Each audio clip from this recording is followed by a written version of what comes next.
a mi compañero Javier, vamos a ver en concreto qué son los pares craneales, ¿de acuerdo? Dónde se originan, cuáles son las terminaciones que tienen, ¿de acuerdo? Si son sensitivos, motores, mixtos, las funciones que tienen en general, de forma general. Entonces vamos a empezar por nombrarlos. Mirad, estos 12 pares craneales lo tenéis que saber de arriba a abajo, de abajo a arriba, como la tabla de multiplicar. Si te dice cuál es el nervio craneal número 7, pues tú tienes que saber que es el facial. ¿Cuál es el 10? El vago. Y nos lo tenemos que saber de memoria y de forma además rápida. ¿De acuerdo? Entonces, mira, los pares craneales se nombran del 1 al 12, como he comentado, porque son 12 los definidos con este nombre. El 1 y el 2, que corresponde al olfatorio y al óptico en este orden, su origen se localizan en el propio órgano que inervan. En este caso del primer par craneal, pues será en la pituitaria amarilla, y el óptico, que es el par craneal número 2, en el ojo, ¿vale? En los conos y en los bastones, que son sus receptores. Lo vamos a ver a continuación. Su origen, desde el 3 hasta el 12, lo encontramos a lo largo de todo el tronco encefálico, ¿de acuerdo? Entonces, el 3 y el 4 lo localizamos en el mesencéfalo, del 5 al 8 lo encontramos en el puente, ¿de acuerdo? Y del 9 al 12 lo vamos a encontrar en una estructura que se llama bulbo.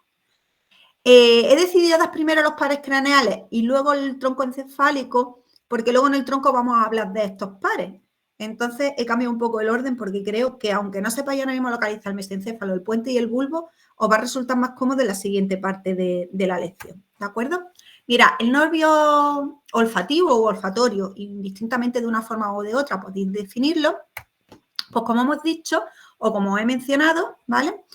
Su origen se encuentra precisamente en la pituitaria amarilla, ¿vale? Sus receptores, cuando yo os explicaba en la práctica de respiratorio, decían que la propia neurona es el receptor para este sentido, ¿vale? Los receptores olfatorios, pues perciben, son capaces de estimularse a través de las sustancias, de estas moléculas, de estos olores que hay en el aire y estimularse y mandar una señal olfativa, ¿de acuerdo? ¿Qué ocurre? Que los axones de estos receptores, de estas neuronas, atraviesan la lámina cribosa del esmoide, ¿de acuerdo? Y allí en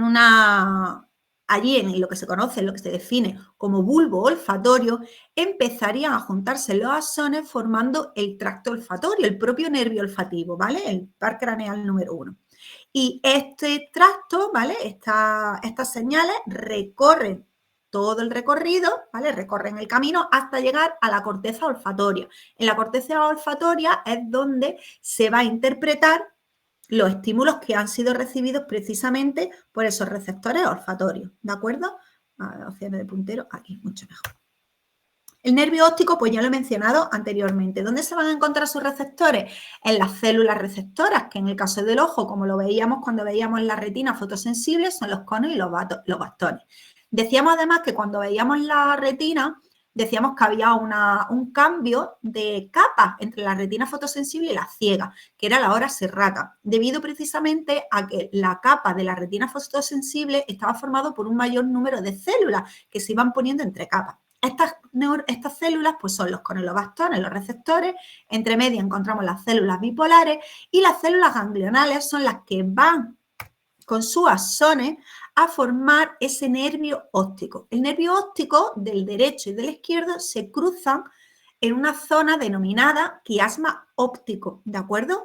Por eso es por lo que se dice que el ojo izquierdo ve lo que interpreta el hemisferio derecho y viceversa. Y todos estos estímulos son interpretados en el área visual, que recordamos que se encuentra en el lóbulo occipital. ¿De acuerdo?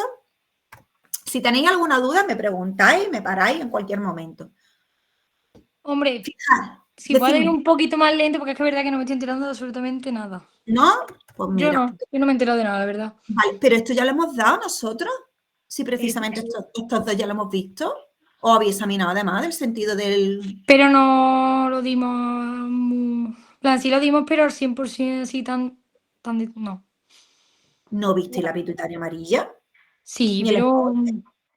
Sí, No, a pero... ver, lo estoy preguntando simplemente porque yo sé que conmigo en práctica lo dimos. Pero decirme, vamos, yo lo repito, pero que se supone que de Sí, todo esto... pero si lo puedes repetir sería mejor, la verdad. Sí, Si no sí, te pues por importa. eso.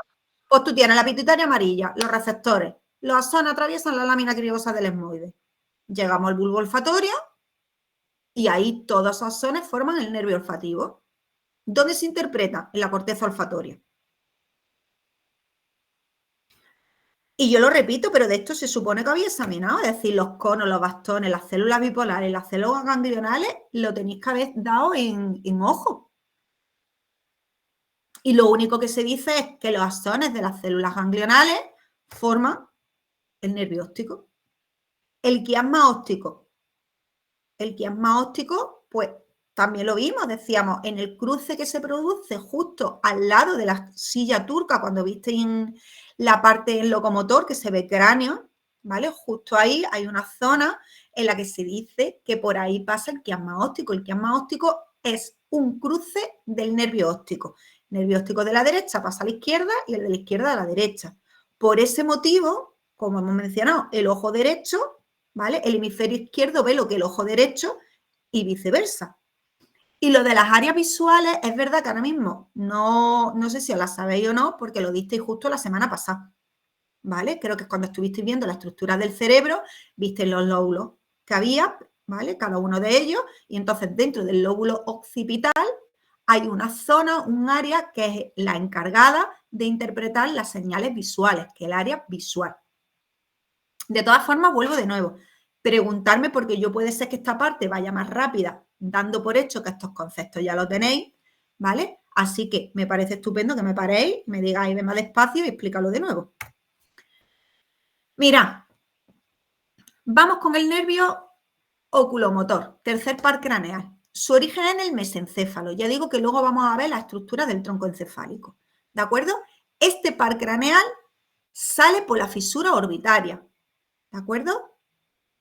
Que de esto os tenéis que acordar de la parte de locomotor, donde se veían las pirámides que formaban la estructura de las fosas orbitarias. Entonces, las fosas orbitarias había una fisura que recibía este nombre, fisura orbitaria, y por aquí es por donde vamos a ver nosotros qué pasa este tercer par craneal. ¿De qué se va a encargar? Pues mira, tiene dos ramos, uno superior y uno inferior. Si nosotros seguimos el recorrido, vemos como uno, el superior, va hacia arriba y el inferior hacia abajo, que es lo que viene definiendo su nombre. ¿De qué se va a encargar el ramo superior? El ramo superior se va a encargar de inervar, ¿vale? Realizar la actividad motora, pero también es sensitivo por propia excepción de los músculos recto superior y elevador del párpado superior. ¿De acuerdo? Entonces, el ramo superior, recto superior y elevador del párpado superior.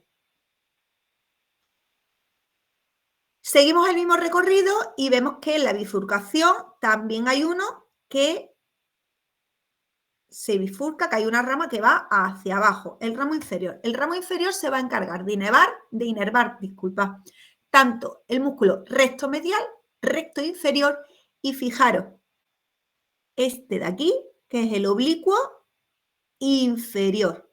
¿De acuerdo? Entonces, esta es la función que tiene este tercer par craneal. Vamos con el patético, ¿de acuerdo? Sale también por la fisura orbitaria y su función va a ser la del oblicuo superior, ¿vale? Lo vemos por aquí, justo en la parte troclear, ¿vale? Entonces, el inferior ya lo hemos visto que es por el tercer par craneal, ¿vale? Y el oblicuo superior por el patético. ¿De acuerdo? Trigémino.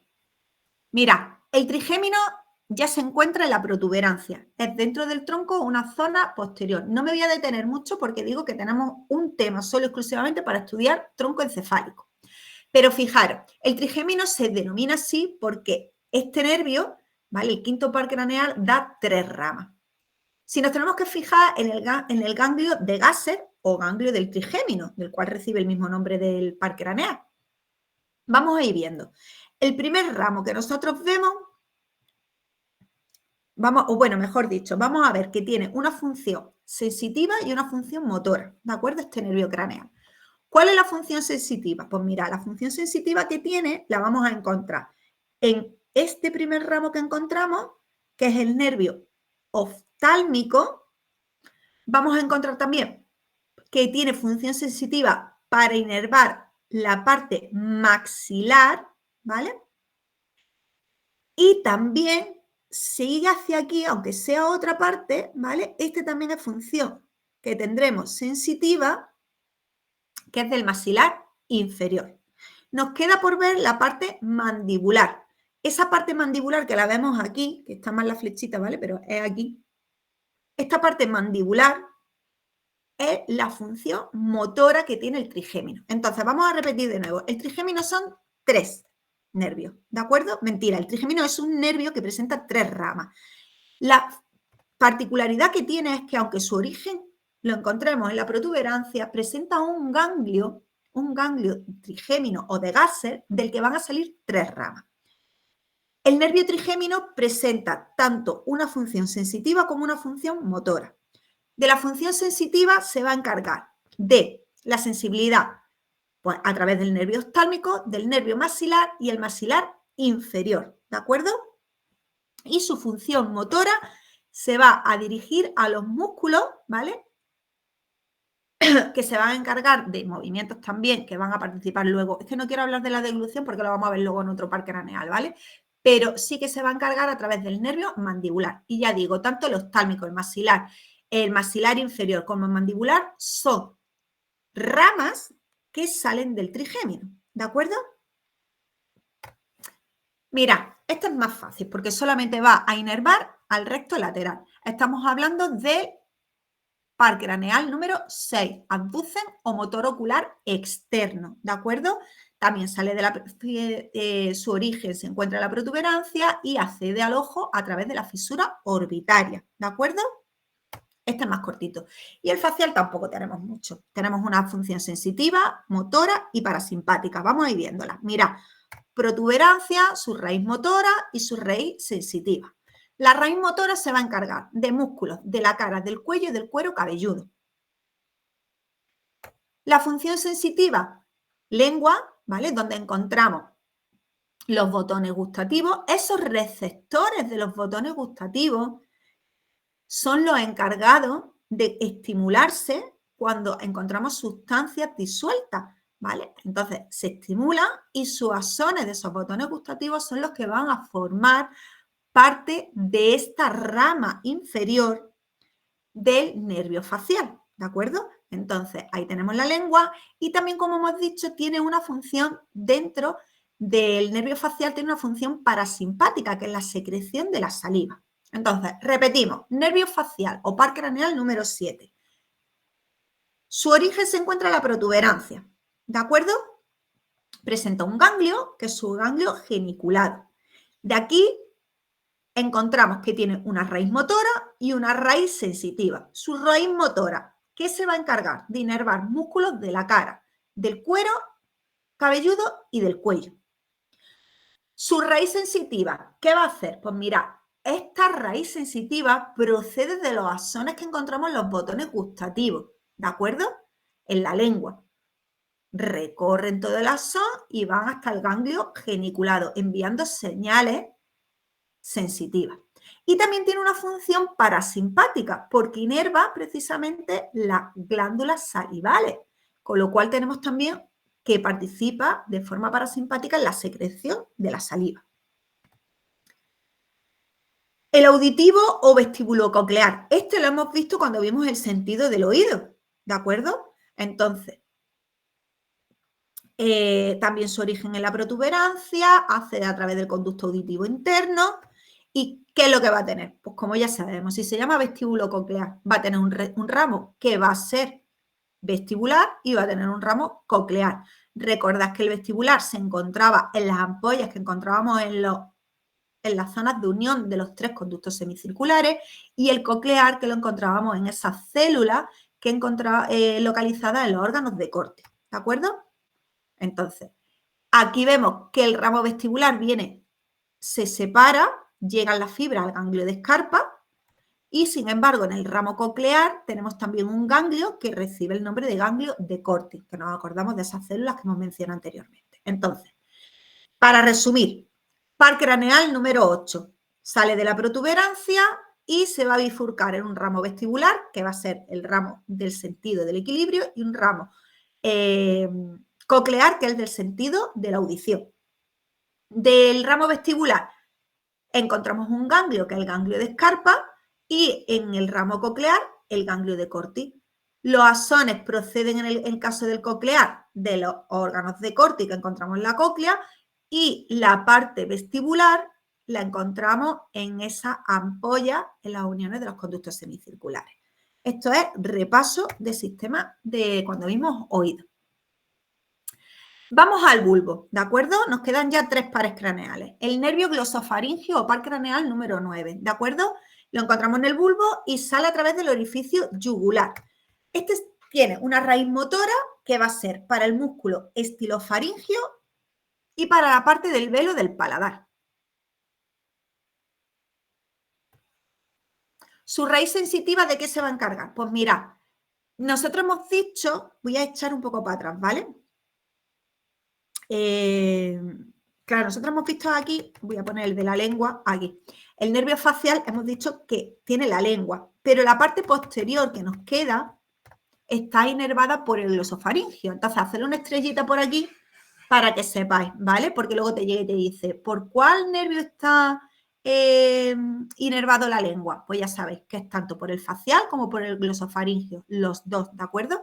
De todas formas, luego cuando veáis vía sensitiva, vais a estudiar esta vía en concreto y ahí se explicará que ese tercio posterior de la lengua está por el glosofaringeo y los 2 tercios que nos quedan pues está por el facial, ¿de acuerdo? Pero ya que os vaya sonando, sobre todo porque suele caer luego preguntillas tipo test de este tipo.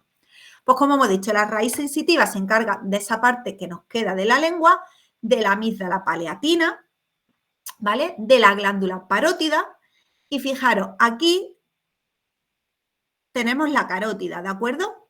El cuerpo carotideo y del seno carotideo. Tanto de uno como de otro se encarga este nervio glosofaringeo, ¿de acuerdo? Entonces, por parte motor, vamos a echar para atrás de nuevo. Por la parte motor tenemos solamente el velo del paladar y el músculo estilofaringeo.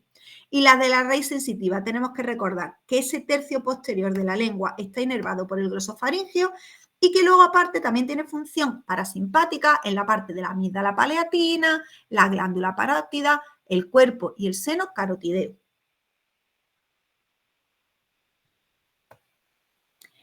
El nervio vago, al igual que hemos visto, sale del bulbo, ¿vale? Su origen, perdona, es en el bulbo, sale por el orificio yugular y se va a encargar de su función sensitiva, es para la piel del oído externo y aquí, en el callado aórtico, ¿vale? Tenemos unos varoreceptores y unos quimiorreceptores, que son los que se encargan de mandarnos las señales de ver la presión con la que está pasando la sangre, está bombeando la sangre del corazón, es decir, la presión que está aguantando en este momento la arteria aorta, ¿vale? Así como unos quimiorreceptores que nos envían las señales de la cantidad de oxígeno, dióxido de carbono que están discurriendo por ahí. Esto lo visteis en circulatorio, creo, ¿vale? Entonces, esta parte sensitiva se encarga el ramo sensitivo del nervio vago. Y luego tiene la parte motora. La parte motora del vago, que sería una parte motora parasimpática, ¿vale? Por la vía parasimpática va a encargarse de los principales órganos, ¿vale? Corazón, pulmones y la parte del sistema digestivo, hígado, estómago y tubo digestivo, ¿de acuerdo? Nos queda el nervio accesorio o espinal. Al igual que los compañeros que hemos visto, se encuentran en el bulbo, orificio yugular por el que sale y se encarga de los movimientos de deglución, de inervar al trapecio y al otro músculo que vemos aquí, que es el esternocleidomastoideo. ¿De acuerdo? Entonces, función motora. Vuelvo a repetir.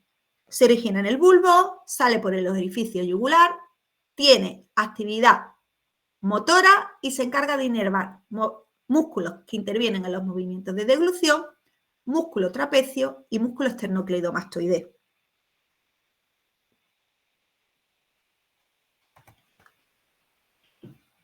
Y el último, el hipogloso, que es el par craneal número 12. Su origen en el bulbo sale también por el orificio yugular y de lo que se va a encargar es de inervar de forma motora la lengua. ¿De acuerdo? Y con eso tenemos cada uno de los nervios, de los 12 pares craneales, con su función e inervación correspondiente. ¿Alguna duda de ellos y echamos para atrás?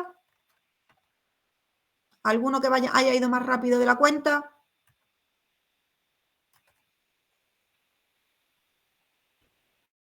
Se hace un silencio y yo no os veo. ¿Qué nos veo?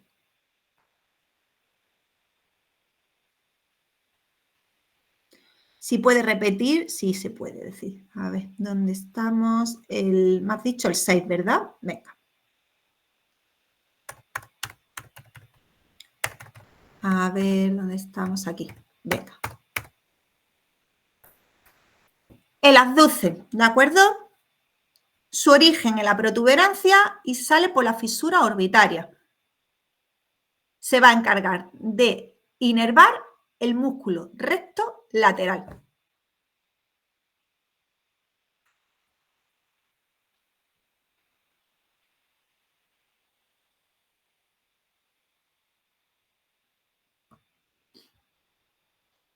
¿Alguno más? Preguntarme. ¿Alguno que se haya quedado, que haya ido más rápido, no haya dado tiempo a coger alguna nota? De todas formas, en las diapositivas viene todo, ¿vale? Pero entiendo que si hay alguna duda o algo, me lo podéis preguntar y lo repito sin problema. Si no, pues vamos a ver si puedo. Pares craneales, tronco encefálico.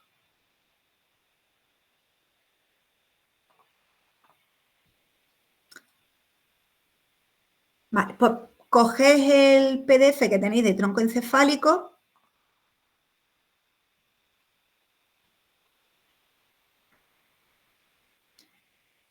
y vamos a ver que este sí es más largo.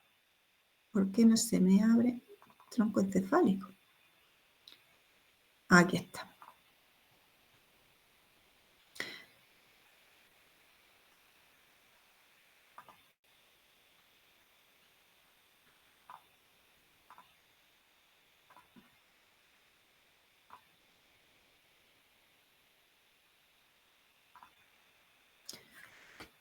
Mira, en este tema vamos a ver las estructuras estas que hemos mencionado del bulbo, del mesencéfalo, de la protuberancia y vamos a ver también el cerebelo. Entonces vamos a describir un poco la configuración que tiene, el origen de los nervios craneales, que ya he dicho que lo hemos visto primero y ahora lo vamos a hacer como repaso, y el cerebelo en sí. Con lo cual, lo primero que tenemos que mencionar es dónde se encuentra el neuroeje o tronco encefálico. De los dos nombres podéis encontrarlo. Mira, se encuentra localizado en la fosa posterior del cráneo. Está atravesado por el agujero magno. Y justo por delante encontramos el canal basal y la fosa hipofisaria. Entonces, repito, ¿dónde se localiza el neuroeje? Se localiza en la fosa posterior del cráneo. Está atravesado por el agujero magno, ¿vale? Lo atraviesa. El tronco encefálico atraviesa el agujero magno, ¿de acuerdo? Y delante del tronco, que lo tendríamos, a ver si quiere ponerse esto puntero. ¿Vale? Aquí tenemos el tronco, pues por delante tendremos el canal basal y la fosa hipofisaria. Aquí tenemos el tronco. Si nosotros hemos visto lo que se encuentra en la fosa, que es lo que tenemos por la parte de adelante, ¿qué tendríamos por la parte de atrás? Pues por la parte de atrás tenemos precisamente esta fisura, ¿vale? Que es el acueducto de Silvio. ¿Habéis dado ya la práctica del sistema nervioso? Solo lo ha dado un grupo, me parece. Vale, porque todo esto lo veis, ¿vale? La parte esta en la que se ve la fisura de Silvio, luego la fisura de Ronaldo, ves cada una de las circunvoluciones que tiene. Entonces, esta fisura que vemos aquí se denomina fisura o acueducto de Silvio. Esta parte que tenemos detrás es lo que corresponde al cuarto ventrículo. Justo estaría en la parte del encéfalo, el cuarto ventrículo, y posterior a este tendríamos el cerebelo. ¿De acuerdo?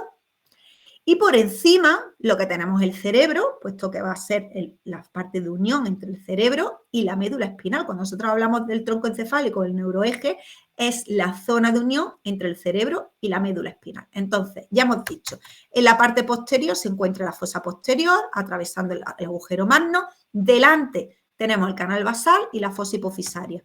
Por la parte de atrás encontramos el acueducto de Silvio, el cuarto ventrículo y el cerebelo. Y por encima encontramos el cerebro y debajo la médula espinal. Con lo cual, una vez que tenemos localizado el tronco encefálico, debemos de saber qué vamos a encontrar en él. Pues ya hemos visto que es el lugar por donde van a surgir, donde vamos a encontrar el origen aparente de los pares craneales desde el 3 hasta el 12. Contiene además los centros reflejos y es el responsable de la vida vegetativa, sobre todo por ese nervio que hemos visto el último, ¿vale? El par craneal número 12, control cardíaco, vasomotor, respiratorio. Entonces, esas funciones son propias del tronco encefálico. Vamos a ver cada una de ellas.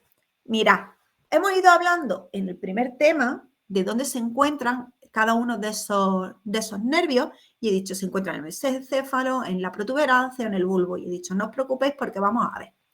El tronco encefálico lo podemos dividir o podemos distinguir bien delimitadas tres zonas. Una zona que se denomina mesencéfalo, otra parte que se llama puente, porque está entre estas dos zonas y porque constituye un verdadero puente con el cerebelo, o protuberancia por su mayor volumen, y luego tenemos la zona del bulbo. Mira, el mesencéfalo, que también se denomina cerebro medio, como hemos visto, es la porción más alta que encontramos en el neuroeje. Es un tamaño muy pequeño, por eso digo que cuando lo veáis en práctica, aquí se ve, pero lo que es el tronco en sí es muy pequeño. La parte del mesencéfalo ocupa solo aproximadamente eso, unos 2-3 centímetros, 2,5, por dejarlo en una media. ¿Y dónde lo localizamos? Pues mira, por encima localizamos el hipotálamo. Por detrás se encuentra el acueducto de Silvio y por debajo se encuentra la siguiente zona definida del tronco encefálico, que es la protuberancia o puente. ¿Qué encontramos en el mesencéfalo? Pues tenemos que hacer una vista anterior y una vista posterior. La anterior es un poquito más pequeña que la posterior, ¿de acuerdo? Y lo que más nos llama la atención de esta zona es que en el mesencéfalo encontramos dos zonas muy bien definidas que son los pedúnculos cerebrales. Los pedúnculos cerebrales lo que hacen es que todos los axones procedentes de la parte cerebral, de la corteza del cerebro, pasan, ¿vale? Vienen, por lo menos las partes sensitivas o motoras, vienen y se unen tanto del hemisferio derecho como del hemisferio izquierdo, forman unos haces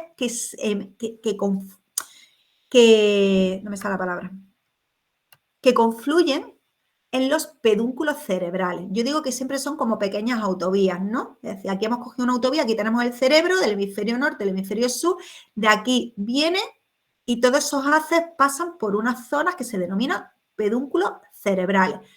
Tenemos el izquierdo y tendremos el derecho, ¿vale? Y como he dicho, vienen de toda la zona frontal del cerebro, ¿de acuerdo? Todos los axones del lóbulo frontal del cerebro se juntan, ¿vale? Formando esas autovías que son las pedúnculos cerebrales.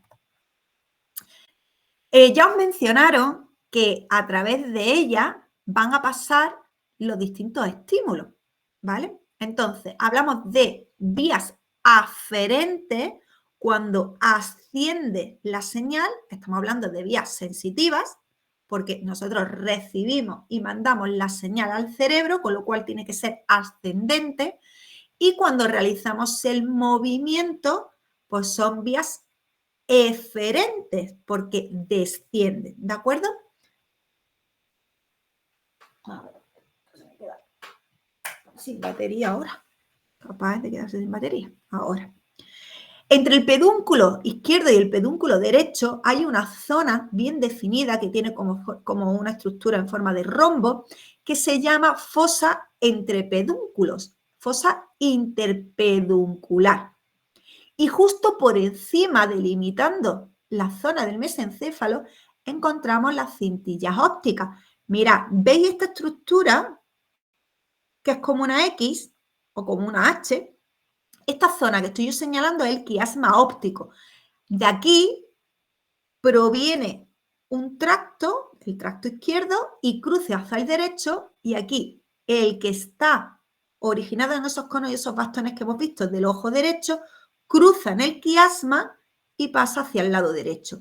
Este quiasma óptico se encuentra justo donde empieza la parte del mesencéfalo, en su cara anterior. Está separado de la siguiente zona que encontramos por debajo, que es la protuberancia, por el surco entre los pedúnculos y el puente. Se llama surco pontopeduncular, ¿vale? Pontopeduncular. Es lo que nos delimita dónde termina el mesencéfalo y dónde empieza la siguiente porción del tronco encefálico, que es la protuberancia. Por la parte posterior del mesencéfalo encontramos 4 salientes. Encontramos 4 salientes, ¿de acuerdo? 4 emergencias que vemos nosotros que salen. Esos salientes se definen con el nombre de colículos y tenemos 2 superiores y 2 inferiores. Separados estos 4 por una estructura, no una estructura, mejor dicho, están separados entre sí por unos surcos que tienen forma de cruz, que recibe el nombre, por tanto, de surco cruciforme. Los colículos, los salientes superiores, son o pertenecen a la vía óptica y los colículos inferiores a las vías auditivas. Os digo, ¿qué son la parte de los colículos? Estos salientes. Aquí en esta zona encontramos una gran cantidad de haces que provienen de la vía óptica y en este de la vía auditiva. ¿Vale? Como ahí tenemos esos ganglios donde se están formando esas sinapsis, ese gran acúmulo de sustancia blanca hace que aumente su tamaño y por eso vemos estos salientes, estos colículos, que como he dicho son 4, 2 superiores para la vía óptica, 2 inferiores para la vía auditiva. Y vuelvo a decir, uno para, claro, los 2 izquierdos, los 2 derechos. Y ya hemos mencionado que en la parte del mesencéfalo encontramos el origen del cuarto par craneal. Lo localizamos precisamente en la zona posterior. Vamos a la protuberancia, segunda parte del encéfalo. Por encima ya hemos dicho que encontramos el mesencéfalo, que está separado de él por un delimitante, que es el surco pontopeduncular. Y abajo encontraremos la tercera porción del tracto encefálico, que será el bulbo, separado de él a través del surco bulbo protuberancial, ¿vale? Recibe el nombre entre la protuberancia o el bulbo. También puede ser que lo encontréis en algún sitio que te ponga surco pontobulbar, ¿vale? Se refiere entre el puente y el bulbo. Lo digo porque puede aparecer de varias formas en bibliografía. Detrás de la protuberancia lo que encontramos es el cerebelo. ¿De acuerdo? Pues vamos a ver, una vez que lo tenemos delimitado, vamos a hablar de él. Si nos fijamos, la protuberancia o puente, pues es una estructura que tiene forma como cuboide, ¿no? De hecho, tiene 6 lados muy bien definidos. 1, 2, 3, 4, 5 y nos queda la cara de atrás que será la sexta. Es ligeramente más ancho que alto y vemos que tiene una estructura con formas de estrías, ¿vale? Que lo recorre de derecha a izquierda en orientación horizontal, ¿vale? En él lo que encontramos aquí son los pedúnculos cerebelosos, ¿de acuerdo? Aquí es donde van a converger los pedúnculos cerebelosos. Estos son los cerebrales y los cerebelosos que lo tenemos justo detrás porque, como hemos visto en esta parte, lo vemos aquí, está el cerebelo. Entonces, por aquí pasan los cerebrales y por aquí tenemos los cerebelosos, uno superior y otro inferior, que lo vamos a ver después cuando veamos el cerebelo, perdón. Entonces, aquí, a ver dónde estamos, aquí. Estos son los pedúnculos cerebrales y detrás encontramos los pedúnculos cerebelosos. Y ya digo que los pedúnculos cerebelosos pasan por la parte de la protuberancia.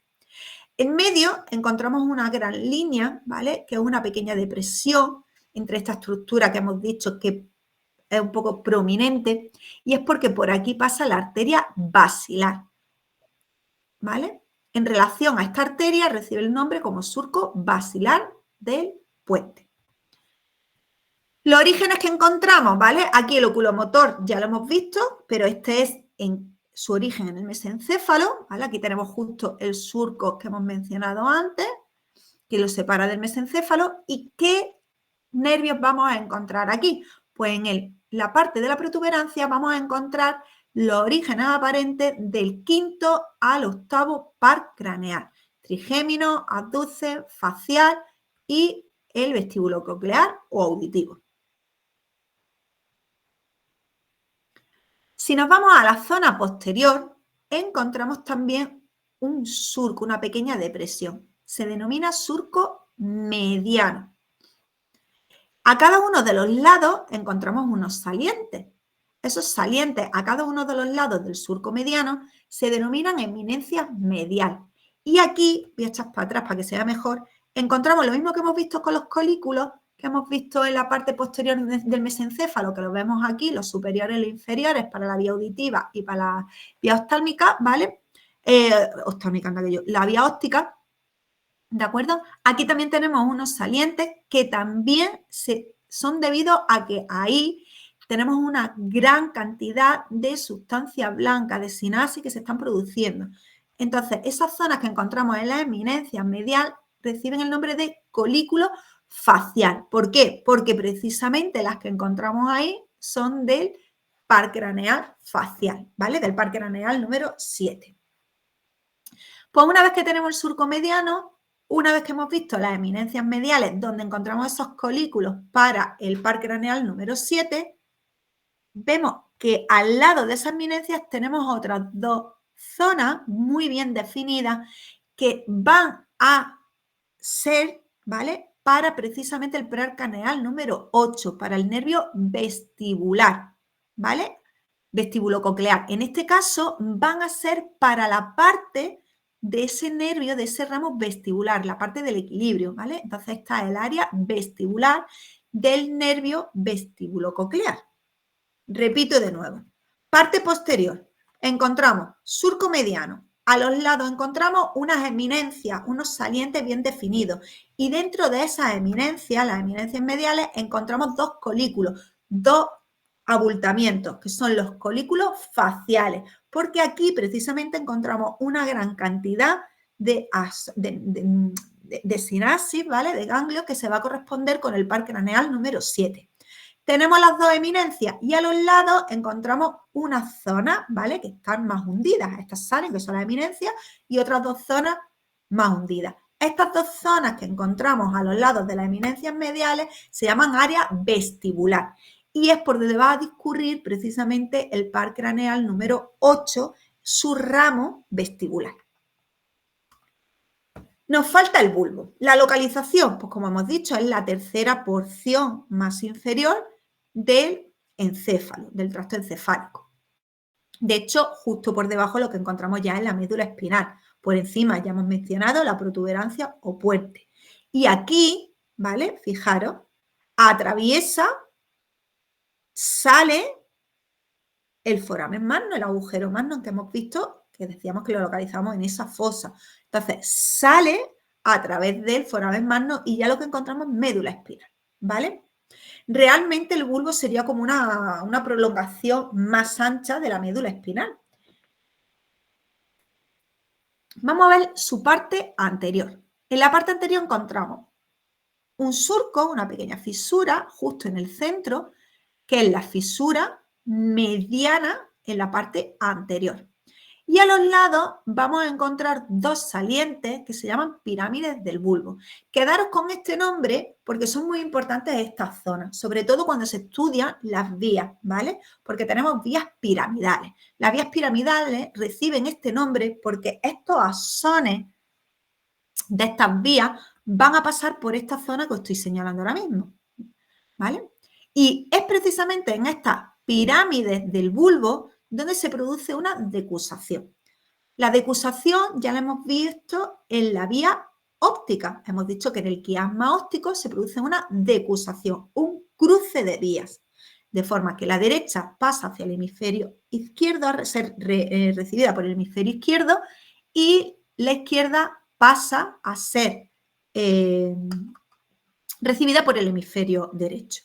Aquí ocurre lo mismo. Las vías piramidales, que son vías motoras, pasan por las pirámides del bulbo. Y aquí dentro, las vías que proceden, pues son vías motoras. Todo lo que nosotros recibimos del lado derecho se cruza, ¿vale? Para ser interpretado por el hemisferio izquierdo. Y lo mismo ocurre. Lo que nos manda, porque son vías motoras, son vías excelentes, las señales que nos manda el hemisferio derecho, cuando pasan sus haces por las pirámides del bulbo, se decusan, se cruzan y lo que van a dar lugar es a la movilidad del lado derecho. Es decir, del hemisferio derecho vamos a ver el lado izquierdo y el lado izquierdo vamos a ver el lado derecho. Tranquilos porque vais a ver luego las vías piramidales, pero ya que os suenen dónde se encuentran las pirámides, pues nos estamos refiriendo a las pirámides del bulbo, que sepáis que ya en las pirámides del bulbo se produce esa decusación, ese cruce, y que os vayan sonando los conceptos para luego estudiar las vías. Las pirámides del bulbo, como hemos dicho, están separadas entre sí por la fisura media anterior y delimitadas por un surco que se denomina surco preolivar o surco ventrolateral. Los nervios que tenemos, pues fijaros, ya hemos visto, justo en este surco emerge, ¿vale? Encontramos el origen del hipogloso. Y luego, en la parte que nosotros tenemos, que nos queda lateral, vamos a encontrar los otros nervios que nos quedaban por definir, que será el 9, el 10 y el 11, que es el glosofaringio, el vago y el accesorio. Y el 12, como digo, se encuentra justo en ese surco.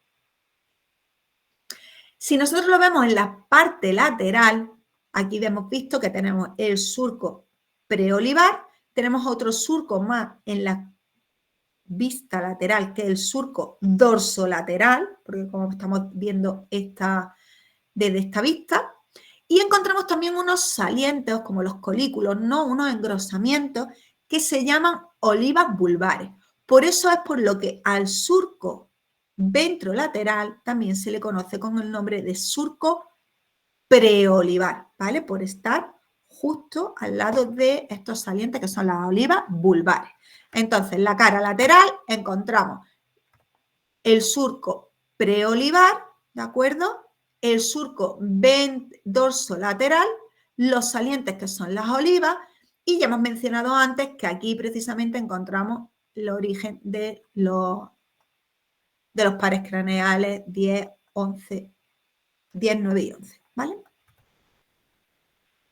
Esto ya lo hemos visto y mira, estos nervios no pertenecen a la parte del bulbo, pero para que lo sepáis, ¿vale? Esto ya lo hemos mencionado anteriormente.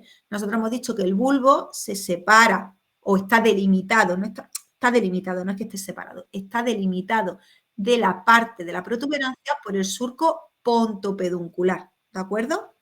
Entonces, el surco pontopeduncular, justo aquí encontrábamos nosotros y hemos mencionado, ¿vale? Hemos mencionado que teníamos la salida, el origen del nervio facial y del par craneal número 8.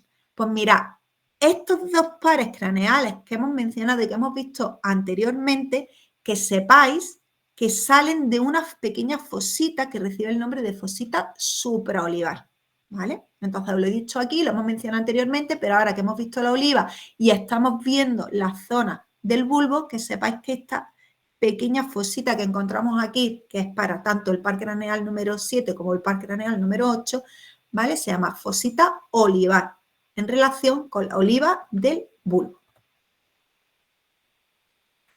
Una vez que hemos visto el tronco, vamos a ver el cerebelo. El cerebelo, que lo vemos aquí, pues presenta dos hemisferios, el hemisferio derecho y el hemisferio izquierdo, que están separados entre sí por, a ver si quiere esto, por el cuerpo o vermis.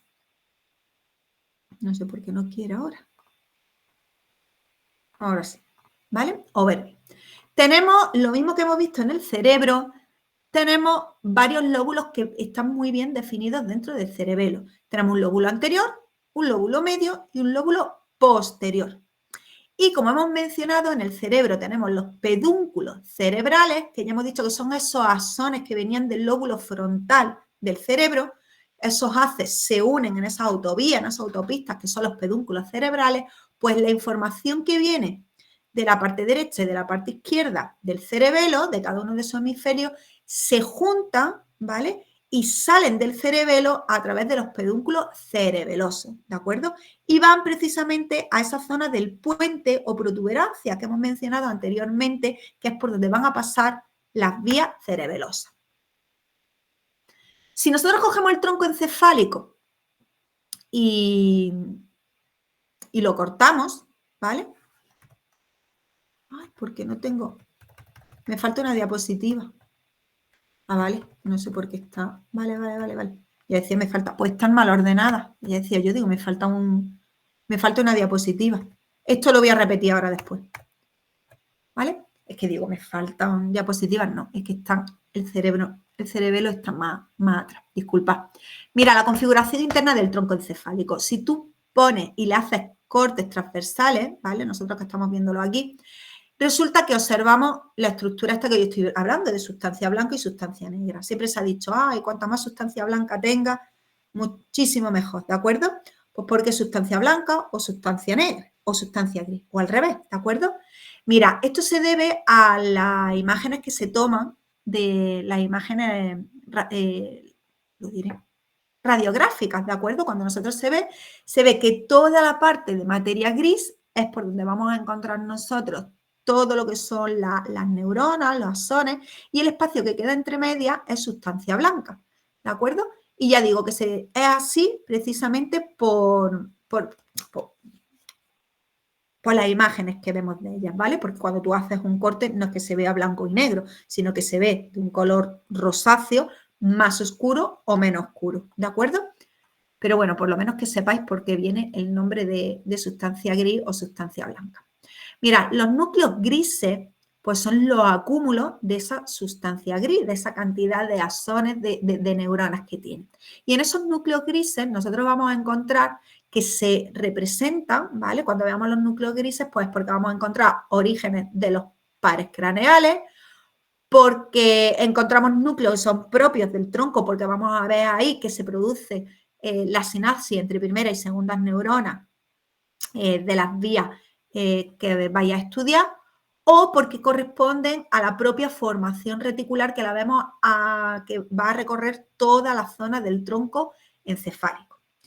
La masa blanca, ¿vale? Pues va a representar a todos los haces, ¿vale? Toda la parte de los haces que están con mielina y entonces se ve blanco. Son los haces sensoriales, que son las vías ascendentes, los haces motores, que son las partes descendentes, ¿vale? O vías ascendentes y vías eferentes, y luego van a tener fibras de asociación entre los distintos núcleos grises que hemos visto aquí. Entonces, vuelvo de nuevo, los núcleos grises son donde vamos a encontrar la sinapsis, ¿vale? Y la sustancia blanca son los haces que están recubiertos de mielina y eso es lo que le da ese color blanco. Mira, ¿cuáles son los núcleos propios que encontramos en el encéfalo? Pues mira, en el mesencéfalo encontramos el núcleo rojo, el núcleo negro y reciben este nombre porque de verdad cuando se coge una muestra de un cadáver fresco se ve de un color bastante rojo, un rosa bastante fuerte, ¿vale? Por una gran irrigación que tiene y por una gran cantidad de concentración también de hierro.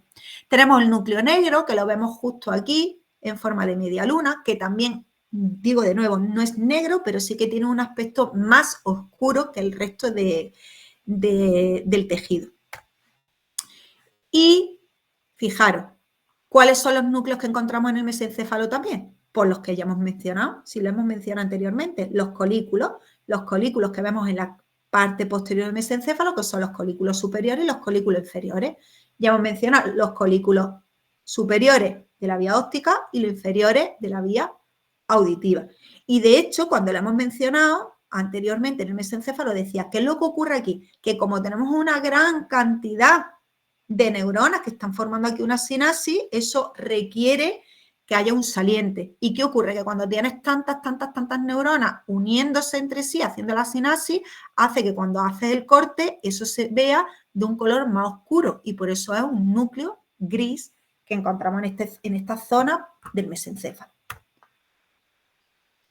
En la protuberancia o el puente, ¿qué es lo que encontrábamos nosotros? ¿Vale? Perdona. En toda la parte de la protuberancia, pues lo que vamos a encontrar son fibras del sistema piramidal, son de forma irregular. Por eso no os pongo ninguna imagen, sino que cuando haces, dependiendo del corte transversal y la zona de la protuberancia donde la vayas cortando, pues se ven distintos en distintas zonas. Ya os lo estoy diciendo. De forma irregular y precisamente tiene esa forma irregular por la decusación que se produce en las pirámides vulvales, por ese cruce. Porque no todas las vías piramidales cruzan al mismo nivel. Entonces, dependiendo de donde se produzca el corte, va a haber un núcleo gris en un sitio, un núcleo gris en otro, un núcleo gris más cerca del asa, ¿de acuerdo? Por eso, irregular. Las del bulbo ya las hemos mencionado anteriormente, que son las olivas vulvares, y mencionar lo que hemos dicho anteriormente, que por todo el tronco encefálico tenemos también una formación irregular, que es la formación reticular, ¿vale? Con lo cual se ven, aparte de estos núcleos grises que os he mencionado, que sí que están muy bien definidos, a través de todo el tronco encefálico vamos a encontrar también otros núcleos grises que están interconectados entre sí, formando la formación reticular. ¿De acuerdo? Pues ahora sí, el cerebelo, que es lo que he dicho, que se encuentra justo por debajo del cerebro, delante tenemos el cuarto ventrículo, también el encéfalo, ¿de acuerdo? Y que se encarga de la coordinación de la actividad muscular, del mantenimiento del tono muscular. Esta es la foto que yo decía, la vamos a ver 2 veces. Los hemisferios, ya hemos dicho, derecho e izquierdo, separados entre sí por el cuerpo vermis, que tiene, al igual que el cerebro, varios lóbulos, anterior, medio y posterior. Esto está mal, ¿vale? Esto es posterior. A ver si me lo apunto y yo lo subo ahora después el PDF bien. Y posterior.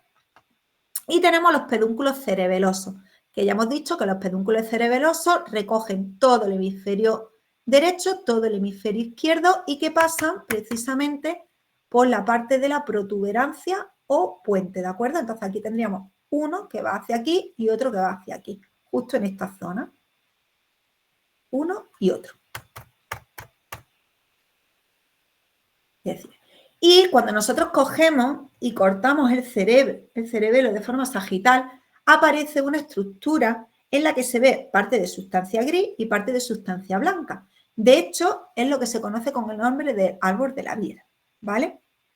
Encontramos toda la sustancia gris, más oscura, en la parte externa, ¿vale? Que sería la corteza cerebelosa. Y la parte blanca se encontraría en el interior. Aunque dentro encontramos también núcleos grises. Esos núcleos grises son el núcleo globoso, el núcleo del techo, el dentado y el emboliforme. ¿De acuerdo? Entonces, volvemos de nuevo. Si yo cojo del cerebelo y le hago un corte sagital, encuentro que la sustancia gris se encuentra en la parte externa formando lo que se denomina corteza cerebelosa y la sustancia blanca la localizamos en la parte interna. Pero aparte, en esta zona interna, caracterizado por una mayoría de sustancia blanca, encontramos acúmulos, ¿vale? De sustancia gris. Entonces hablamos de núcleos bien definidos. ¿Cuáles son los núcleos cerebelosos? Los núcleos cerebelosos son el globoso, el del techo, el dentado y el emboliforme. Y aquí nos falta mencionar los tractos que vamos a encontrar en el cerebelo. Mirad, tenemos un pedúnculo que viene de la parte superior del lóbulo superior, otro que vendrá del medio y otro que viene del inferior. ¿De acuerdo? Entonces, fijaros, el superior, que es este, el 1, ¿qué es lo que une? Fijaros, tenemos el cerebelo y como sube hacia arriba, que es el superior, ¿qué es lo que tenemos encima del cerebelo? El mesencéfalo. ¿De acuerdo? ¿Qué es lo que une el medio? Pues si yo me vengo al medio, ¿qué tenemos aquí? la protuberancia. Y si me voy hacia la zona inferior, ¿con qué lo une? Con el bulbo. Por lo cual, el cerebelo está unido con el tronco encefálico a través de sus pedúnculos cerebelosos. El superior con el mesencéfalo, el medial, el medio, con la parte de la protuberancia o bulbo, y el inferior que se une, perdona, con la protuberancia o puente, y el inferior que se une con la parte del cerebelo. Mira, aquí que veis la parte del bulbo, estas son las pirámides que hemos visto. Por aquí pasan las vías motoras que hemos dicho piramidales. Tenemos las extrapiramidales y luego tenemos las vías cerebelosas. Lo digo para que vayáis localizando por lo menos de forma las estructuras por donde van a ir pasando las vías, porque ahora después en el siguiente tema van a empezar a hablaros de vías eferentes, piramidales, extrapiramidales, para que vayáis localizando en qué zonas se encuentran y sobre todo que no veáis que estos son estructuras que están aisladas, sino que están interconectadas entre sí, ¿vale? Y que tengáis un poco una visión más amplia de lo que vais a ver a continuación en el sistema nervioso. ¿Vale? Aquí tenemos los pedúnculos, para que lo veáis también el 1, el 2 y el 3, y está la parte cerebelosa, ¿vale? Donde tenemos el superior, tenemos el medio que va con la parte de la protuberancia o puente, y el inferior que, como hemos mencionado, une el cerebelo con la tercera parte inferior del tronco encefálico, que es el bulbo. A ver, que os veo, que yo cuando pongo esto es que no os dejo de ver. Deja de presentar. Preguntarme alguna duda que tengáis.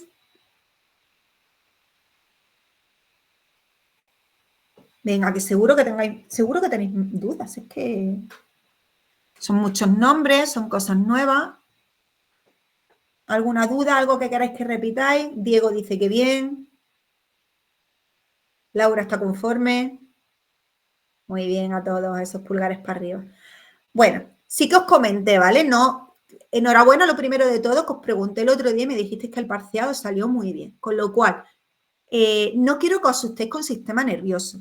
Sistema nervioso es cierto que no es como la parte que habéis visto anteriormente, en la que hay muchos conceptos nuevos que habéis visto de sistemas, pero más o menos nos suenan porque son sistema digestivo, sistema circulatorio, más o menos a lo largo de los estudios que habéis tenido os suenan los conceptos, algunos nombres nuevos, ¿vale? Como las narinas, las coanas, pero sí es verdad que el sistema nervioso es prácticamente todo nuevo para vosotros. Entonces, no os asustéis, también pensad que se hizo la parte del parcial con vista a que lo que quede sea pues prácticamente como la mitad del temario y ahora todo va a ser sistema nervioso, así que no os asustéis, tranquilos y seguro que el examen final que os queda os sale mucho mejor que el parcial.